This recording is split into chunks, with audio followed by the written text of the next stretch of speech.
Pekný deň vám prajem. Jaroslav Naď teraz robí rôzne tlačovky, kde sa vytešuje, že bol zbavený obvinenia. Nebolo by na tom nič zvláštne, keby o jeho osude rozhodol nezaujatý a nestranný prokurátor, ale žiaľ, moc dobre vieme, kto je prokurátor Remata, že to bol ich nominán na generálneho prokurátora, kde strana Olano, ktorej súčasťou bol vtedy aj Jaroslav Naď, jednoducho chceli, aby tento bol generálny prokurátor a dneska rozhodol tak, ako rozhodol, že vraj Naď je nevinný. Hovoria, že tam nebola spáchaná Slovensku žiadna škoda, že to boli šroty, ktorí nemali žiadnu hodnotu. V tomto prípade by mal potom európsky prokurátor podať trestné oznámenie, pretože hovorili, že dostaneme 25 až 40% kompenzácie z hodnoty darovanej vojenskej techniky, čiže S-300, tých stíhačiek a tak ďalej. Ak je teda nulová hodnota, tak potom aké kompenzácie v hodnote 20 až 40% dostaneme a mali sme dostať peniažky z Európskej únie, tak je to potom jednoducho podvod, pretože to, čo má nejakú nulovú hodnotu, tak by sme mali dostať aj nulovú kompenzáciu.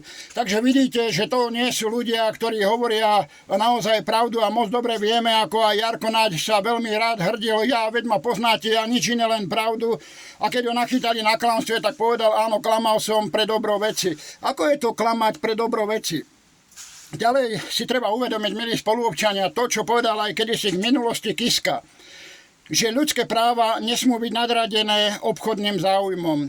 Čiže ľudské práva pre týchto gaunerov neznamenajú absolútne nič. Ich kšefty sú prvorade, až potom možno do 3. 4. rade sú základné ľudské práva, ale budú mať veľkohubé vyhlásenia o tom, ako žijeme v právnom a demokratickom štáte, kde treba rešpektovať ľudské práva. Takže to je čistá schizofrénia, niečo iné povedať a niečo iné robiť. Takže Jarko podľa mňa jednoznačne spáchal ten trestný čin, len hovorím, nerozhodoval nezaujatý a nestranný prokurátor a preto je to tak, ako to je. Veľkohubo sa tam vyškieral aj za ním ten stojaci Ďuro Trulo a ja sa teda pýtam, prečo Ďuro Trulo tiež neurobil tú tlačovku, mal povedať Žardo pod nabok a povedať, vážení občania, vďaka mojej neschopnosti budete platiť všetky tie trovy, ktoré boli spôsobené, ktoré som spôsobil svojim konaním, pretože obvinil pána docenta Harabina takisto a moc dobre vieme, že po vyše 4 rokoch bol pán Harabin oslobodený spod obžaloby. Je zvláštne, že to vie Žardo vykrikovať, ako ho oslobodili, ale zároveň ten mumák, ktorý za ním stál, bol ticho a ja sa pýtam, kto teraz bude platiť náhradu, ktorú spôsobil tento Juro Šeliga. Ja sa pýtam, čo je to on za právnik pre Boha živého, ja som normálne šokovaný, zhrozený, akí sú to oni vraj v úvodzovkách právnici, že nevedia rozoznať biele od čierneho, nevedia rozlíšiť, čo je trestný čin a čo nie je trestný čin. Pretože ja sa rovnako pýtam, ako je možné, že to polícaj prijal ako trestný čin, vyšetrovateľ to bral ako trestný čin. Nad týmto konaním musel nejaký dozor vykonávať nejaký prokurátor. U tohto prokurátor bol trestný čin, dali to na súd a nakoniec rozhodli tie ústav, alebo najvyšší súd, že pán tento Harabin je nevinný, že nespáchal trestný čin. Teda sa pýtam, ako je možné, že tie ostatné predtým videli trestný čin a ostatné nie. Tu už mal naozaj zasiahnuť aj vyšetrovateľ, alebo aj ten policajt, lebo to je niečo podobné, ako ja teraz budem o sebe vyhlasovať, aký som ja špičkový právnik, že sa vyznám v trestnom, obchodnom, ústavnom práve a potom pôjdem podať na nejaké, alebo poviem udať pána Harabina, že oberá jablka vo vlastnej záhrade, alebo že sneh odpratáva vo vlastnej záhrade. Už to by mi mal vyšetrovateľ, alebo teda polícaj podať, viete čo, nebudeme zbytočne zaťažovať štátny aparát, lebo to všetko stojí, či predvolánky, výsluchy a tak ďalej. To sa nejedná o trestný čin, jednoducho zbytočne. Ak by som trval na tom, tak by mal byť takisto zápis, že som poučený o tom a potom by mi mali dať všetko k náhrade a hneď by prestali tieto ich tlačovky a rôzne somariny pred generálnymi vlastne pred generálnou prokurátorou tam hovoriť, podávam trestné oznámenie. Preukázalo sa ako nepravdivé všetko k náhrade. A ešte zvlášť, keď Šeliga hovorí o sebe, že je právnik. Aký je on právnik pre Boha, keď nevie rozoznať, čo je trestný čin a čo nie je trestný čin? Lebo naozaj vám to laicky vysvetlím. Ak sa budeme učiť v škole, budeme za mesiarov, tak nám povedia, čo je hovedzina, čo je bravčovina, čo je hydina, čo je, ja neviem, zajac a tak ďalej. Všetci sa budeme rovnako učiť. Oni sa rovnako učili, čo je právo. A teraz ja prídem ako mesiar, príde tam niekto, hodí mi tam zajaca a povie, no to je bravčovina. A ja poviem, dobre, je to bravčovina. Až príde nejaký šéf, jebne mi lopatou po hlavu a mi povie, ty mumax, proste ja to odkedy zajac je bravčovina. A rovnako aj v tomto mali rovnaké zákony sa učili a jeden v tom vidí trestný čin, druhý nie. No tak to je ďalší dôkaz, milí spoluobčania, že ak by ste spáchali obidvaja niečo podobné, to záleží od toho, či ste, aké máte politické tričko, alebo hrúbka obálky, alebo niečo podobné. Pretože ak nám nepasuješ, teba odsúdime, ty si spáchal to isté, ale ty si náš človek, teba oslobodíme, tak potom o akej demokracii alebo právnom štáte hovoríme, keď tu je nejednotnosť zákonov. Tak nad tým by sa naozaj mali pozastaviť títo naši poslanci aj zákonodárci a vytvoriť zákony, ktoré budú naozaj už jednoliaté a nie, aby si tu robil každý, alebo teda tvoril zákony tak, ako sa im zachce. Žardo aj iní hovorili, že sa jedná o politickú pomstu. A ja sa vás pýtam, opozičných politikov, keď bol odsúdený Kiska takisto hovoril, že sa jedná o politickú pomstu a nakoniec bol pravoplatne odsúdený súdom za daňové podvody. Takže tu bol znovu nejaký, ak sa hovorí, politická pomsta. Tak každého, koho udá, ja neviem, strana Smer, tak sa bude jednať o politickú pomstu, aj keď súd priklepne, že je to pravda. A je to dosť zvláštne, že keď Fico poukázal na Kiskové prešlapy, tak za to ho chceli ešte dať do vyšetrovacej väzby. Tak to je naozaj chorý a neprávny štát. Rovnako bola aj pomsta, keď Lipšic zabil človeka. To nie, to jednoducho, oni sa takto už potom vyhovárajú, že sa jedná o politickú pomstu. Vyhrážajú sa, že keď prídu oni do vlády, že tu bude hlboká orba, že tu budú zatvárať ľudí, tak len verejne teraz znovu len ukázali, že sa nejedná o naozaj nezávislé súdnictvo, ale že tu budú politické procesy, pretože politik, nech je, či je minister, ja neviem, obrany alebo čokoľvek, on nemá rozhodovať o vine a nevine treste. Ak sa dozvie o nejakom spáchaní trestného činu, má to oznámiť orgánom činným v trestnom konaní a tie majú konať, ale nie, aby sa tu konalo na politickú objednávku. Teraz tam Jarko Naď, keď robili tej Zuzane Šubovej tú prehliadku domu, tak sa všetci pohoršovali, že ako si to mohli dovoliť, že je to takisto politická pomsta. Ale ja sa pýtam, kto teraz bude stíhaný a bude niesť zodpovednosť za to, že nezákonným spôsobom urobili ospravedľujem sa, že nezákonným spôsobom urobili prehliadku u pána Harabina, kde mu takisto pozerali do osobných vecí, zahábali počítače, mobily a ich rodinným príslušníkom. A ako Jarko teraz Naď vyplakáva, že Šubové budú čítať správy. Toto ste mohli urobiť aj pánovi Harabinovi, že ste mohli čítať jeho maily, SMS-ky a tak ďalej. A pritom je preukázané, že je nevinný. Takže tu vidíte, že sa zneužíva moc na polícia na politické čistky. To je naozaj choré. Takže tu si treba naozaj občania uvedomiť, ako manipulujú, ako klamú, pretože tá Šubová vyplakávala, že kontrolovali spodnú bielizeň a tak ďalej. No už pani Šubová, niekedy ľudia skrývajú aj práve v takýchto veciach, ako je spodná bielizeň, rôzne veci. Tam polícia musí jednoznačne postupovať, jak sa hovorí, centimetr po centimetri, pretože aj ja môžem do svojej spodnej bielizne zašiť, poviem príklad, keby som bol drogový díler drogy a oni povedia, to je spodná bielizne, ideme kontrolovať. Ak chcete, ja vám pošlem, pani Šubová, moje trenky a môže, aké budete chcieť, zasraté, čisté, opraté, nové, kúpené. Ja nebudem mať s tým problém nič. Ak ste čistá, myslím po právnej stránke, nemáte sa čoho báť.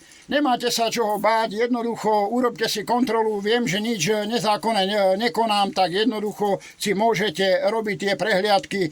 Ale je zvláštne, že teraz sa pohoršujete, ale to, čo ste robili teraz v súčasnej vláde, keď ste boli teda vy vo vláde, to bolo niečo desivé. Ako ste ráno vykopovali pred malými deťmi dvere, robili cirkus, deťom držali dobre, že nie zbranie pri hlavách. Takže o čom to je?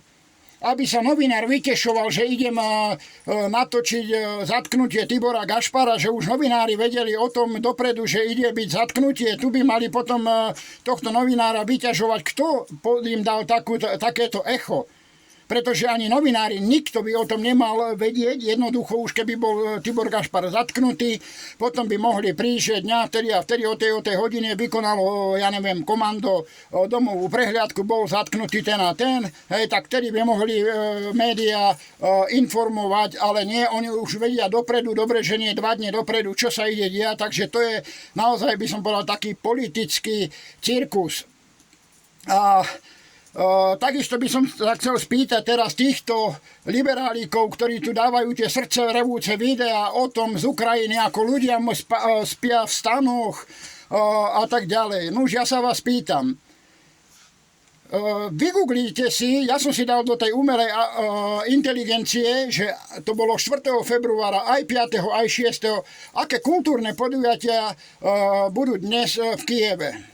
Tak mi tam povyhadzovalo plno kultúrnych ako tých podujatí, že sa tam budú jednať divadelné inscenácie, rôzne galérie otvorené a tak ďalej. A tedy si hovorím, tak v galériách je vysvietené teplo a tam ľudí nedajú, ale dajú ich do stanu. Takže asi tam do toho stanu dali nejakých tých komparzistov, pofotili, aby mohli médiá takto klamať. Pretože ja sa pýtam, prečo tých krutých mrazoch tí ľudí práve nedali do tých divadiel, do tých galérií, aby boli naozaj v teple, mali tam elektriku, aby si mohli zasvietiť alebo poprípade pustiť ohrievače. Takže nehrajte tu takéto divadle a nehrajte na city ľuďom. A rovnako, milí spoluobčania, všade je povypínaná elektrika. Kyjev je zničený, ako médiá snažia sa navodiť takýto dojem. A pozrite si, dajte si napríklad ukrajinská hokejová liga. Hrajú sa zápasy. Takže na zimnom štadióne sa hrá, na osvietenom sa hrajú zápasy. Hrali sa 7. januára, teraz sa majú zasa ďalšie veci, vygooglite, dajte si Ukrajinská hokejová liga, zápasy, ktoré sa hrali, ktoré sa idú hrať. Takže taká je tam na Ukrajine zničená infraštruktúra, nie je tam elektrika, nie je tam voda a potom oni hrajú ešte aj hokej, hokejová liga. Dosť zvláštne, že ľudia unášajú z ulic. To už týmto ani Európskej únii, ani nikomu nevadí, ale mladí, zdraví chlapci si hrajú hokej a dokonca teraz strapatí so sfetovaným, strapatí a fetovaní hrali hokej. Myslím, Anglicko a Ukrajina hrali hokej. Tak ako je možné, že mladí Ukrajinci namiesto toho, aby bránili svoju vlast, tak oni si hrajú hokej. Takže potom, koho vy tu odrbávate? Koho vy odrbávate? Viete, je smutné, je veľmi smutné a ja nikomu neprajem smrť, absolútne nikomu. Či je z koalície, či je z opozície, aj keď ten pán z tých od demokratov mal tú nehodu na tej diaľnici, kde ho zrámoval ten kamión, neteším sa. Aj keď je z opačného, ak sa hovorí spektra, je o týchto pošahancov demokratov, jednoducho neteším sa z jeho smrti, tak ako vy ste sa tešili zo smrti generála Milana Lučanského, že ste si posielali smajlíky, dokonca Kolíková aj sa vysmievala v televízii, to len ukazuje, aké ste bezcharakterné hyeny, že sa tešíte z nešťastia a utrpenia ľudí. Tu by ste mali naozaj sa, milí spoluobčania, zamyslieť, že bolo to za vlády, či Lipšica, keď bol minister, posielal na občanov vodné diela, za Matoviča vodné diela. Netreba zabúdať, čo urobil Korčok aj ostatní, aj tento Naca priznal, že dal vypínať nepohodlné weby. Aká je tu demokracia a sloboda slova, keď dá vypínať nepohodlné weby? To je novodobý diktátor. A netreba zabúdať to, čo urobili pánovi Hambalkovi, ako ho zbavili podnikania, ako mu zablokovali účty, proste ho vymazali zo spoločenského života a tento človek bol naozaj na dne. Jednoducho bezcitné kreatúry a oni teraz budú sa vnúcovať a hovoriť o tom, ako nám chcú dobre. Nie, oni sa chcú dostať len ku koritu, aby mohli znovu robiť tie svinstvá, ktoré robili a je zvláštne, keď boli pri moci, boli sme pre nich dezoláti a tak ďalej a teraz sme už zasa ľudia, ktorí potrebujú len hlasy a už sme pre nich dobrí.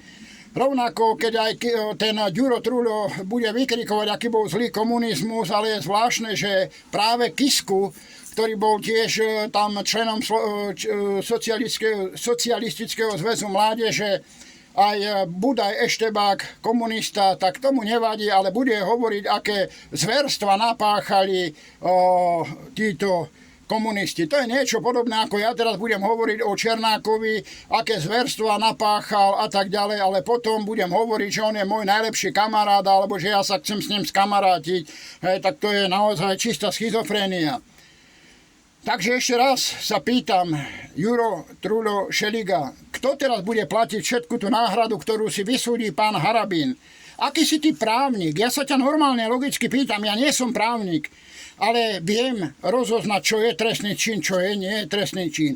Lebo v tomto prípade naozaj pán Harabin má pravdu, treba ťa obžalovať a obviniť, obžalovať, odsúdiť za krivé obvinenie, lebo ty ako právnik si mal vedieť, čo je trestné a čo nie je trestné a to len ďalší dôkaz, ako vy zneužívate súdy na politické boje a jednoducho takýmto spôsobom ste linčovali pána Harabina viac ako 4 roky a nakoniec pán Harabin vyhral súd s tým, že je nevinný. A ja sa ťa pýtam ešte raz, prečo si o tomto neurobil tlačovku?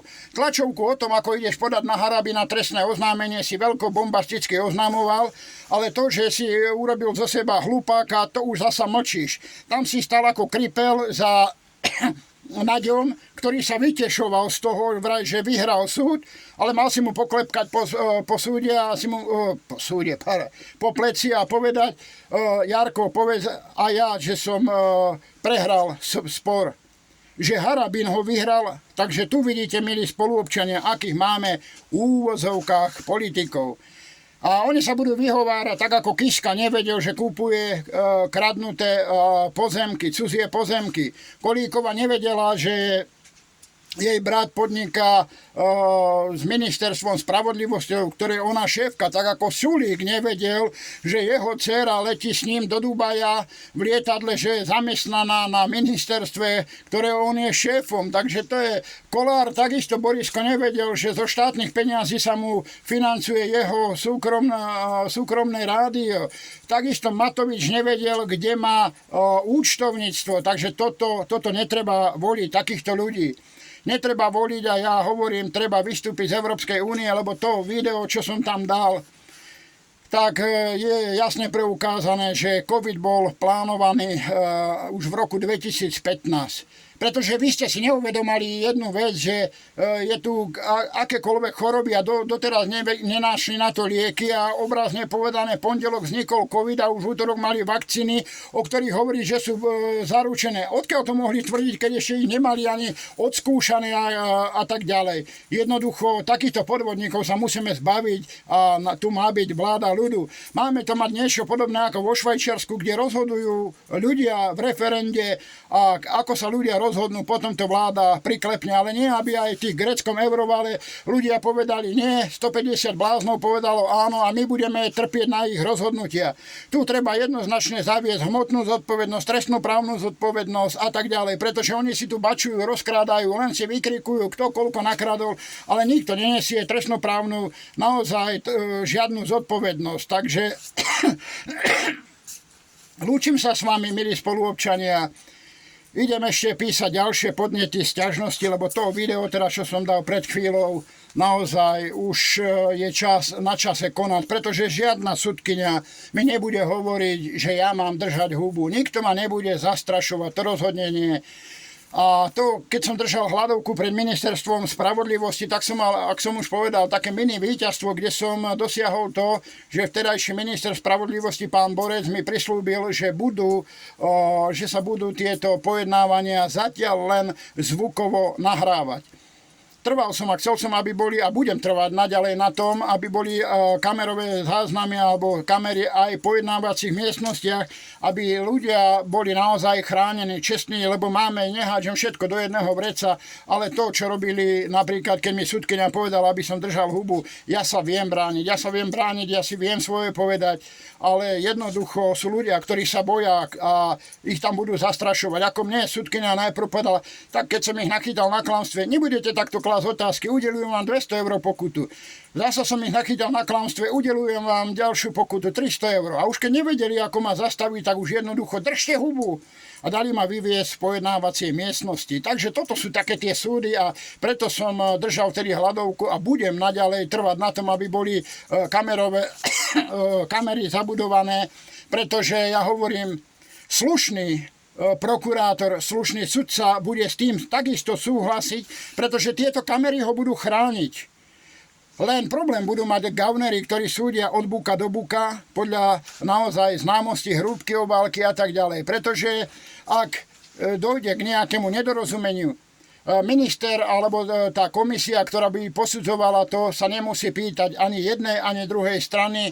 Zobere si kamerový záznam, prehrá si celé pojednávanie, uvidia, kto čo povedal, ako sa správal a tak ďalej a podľa toho rozhodnú naozaj, dúfal by som, čestne, spravodlivo a kamery nemajú najmenší dôvod klamať a zavádzať. Takže ja hovorím, treba dať do pojednávacích miestností tieto kamery, aby sa ľudia domohli práva, pretože tu moc dobre vidíme, že najviac sťažností v Štrasburgu je práve zo Slovenska, pretože ľudia sa tu nemôžu domôcť práva. Ako sa môžu teraz cítiť napríklad tí ľudia, keď ten Polka v Žiline sudca súdil, ako súdil na objednávku malého Fera. Čiže človek, ktorý bol v práve, ktorý mal pravdu a právo, jednoducho prehral, pretože malý Fero si to u Polku vybavil. A takéto, keby teraz tí poškodení podali sťažnosť a jednoducho minister spravodlivosti by si vyžiadal ten kamerový záznam, tak by už tedy mohol na základe toho chrániť tých poškodených. Ale potom sa ťažko dokazuje, keď nie sú dôkazy. A takisto sa pýtam, to nie len odsúdiť Polku, ale treba znovu oživiť tie prípady, ktoré súdil a nanovo pojednávať s tým, že za všetko bude financovať Polka, pretože bol to on, a nie len on, ale aj ostatní sudcovia, ktorí boli odsúdení, by mali mať revíziu všetkých rozsudkov. Takže lúčim sa s vami, prajem vám krásny deň a ešte raz Džardo Nať. Neteš sa, že to bolo tvoje víťazstvo. To nebolo tvoje víťazstvo, ale oslobodil ťa len tvoj známy, ktorého si nominoval chcel dať na generálneho prokurátora. A je veľmi smutné, že generálny prokurátor absolútne vôbec nekoná v zmysle zákona, takže je potrebné naozaj vyriešiť aj to, že generálny prokurátor musí byť jednoznačne vymenený.